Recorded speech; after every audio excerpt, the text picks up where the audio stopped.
Chapter 31.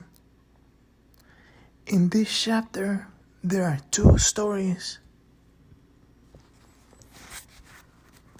The first story is of a man named John King.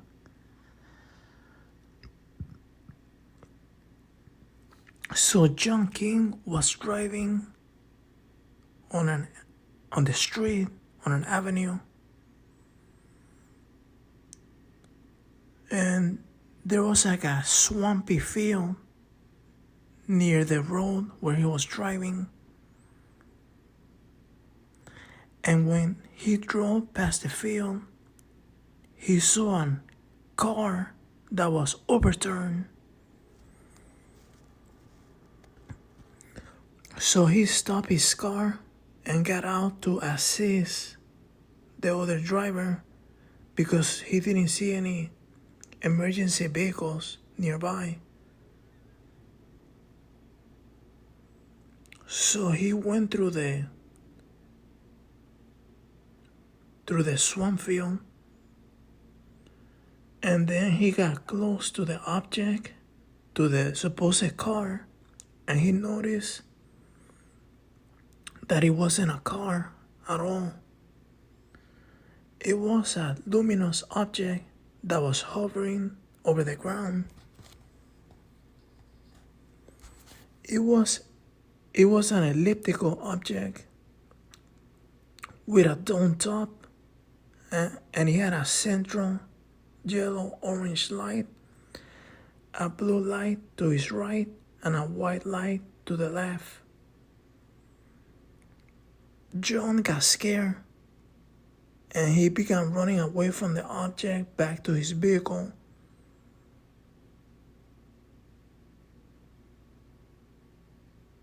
He stopped just before getting inside the car and noticed that the UFO was rocking back and forth. It was rocking from side to side, and the UFO began to approach him.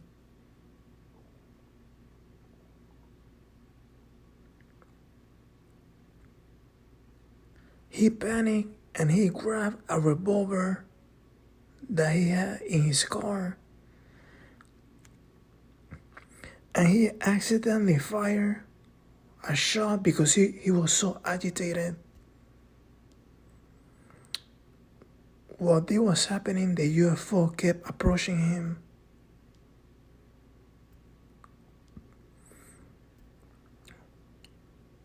Then John aimed carefully and fired another shot, but the UFO kept moving towards him.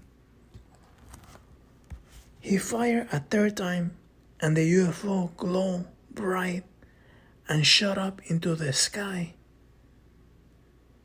He got into his vehicle and left the area. He went to the authorities and told him what happened. The police searched the area and found a scorched area of vegetation, but the police dropped the case.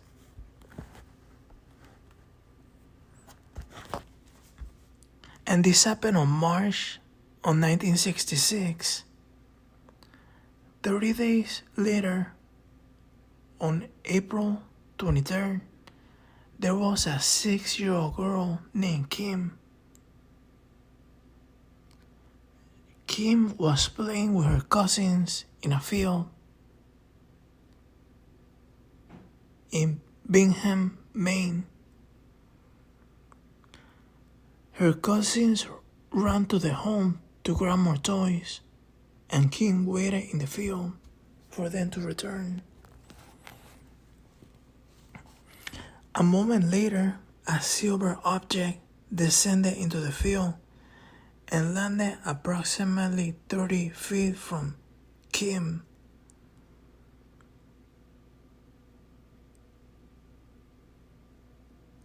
She was fascinated and she couldn't help but stand there and stare. She described the object as a big ball or bubble with red and green blinking lights. She walked up to the object and noticed that there was a door.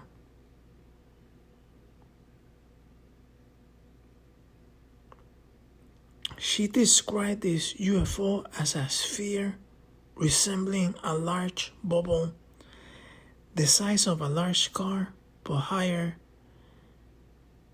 and a shiny metallic color with a sort of door and window.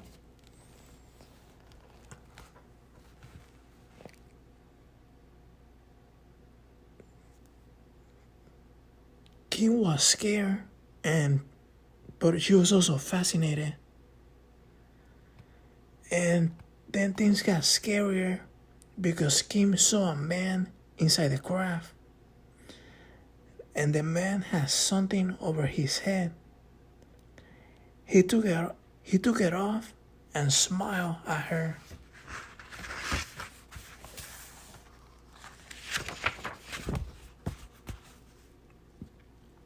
This man was gonna say something because his lips were moving. And then Kim took off. She left the area.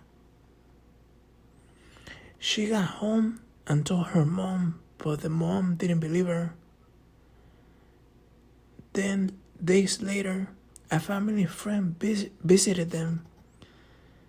And then Kim said the story again. And this time the mother listened and believed the girl.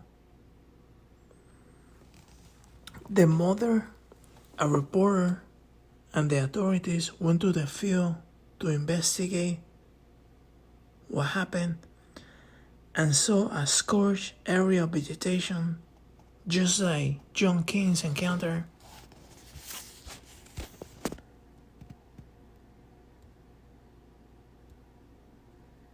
The authorities believed the little girl, but the investigation was dropped because there was a lack of evidence. Her family defended the girl's story.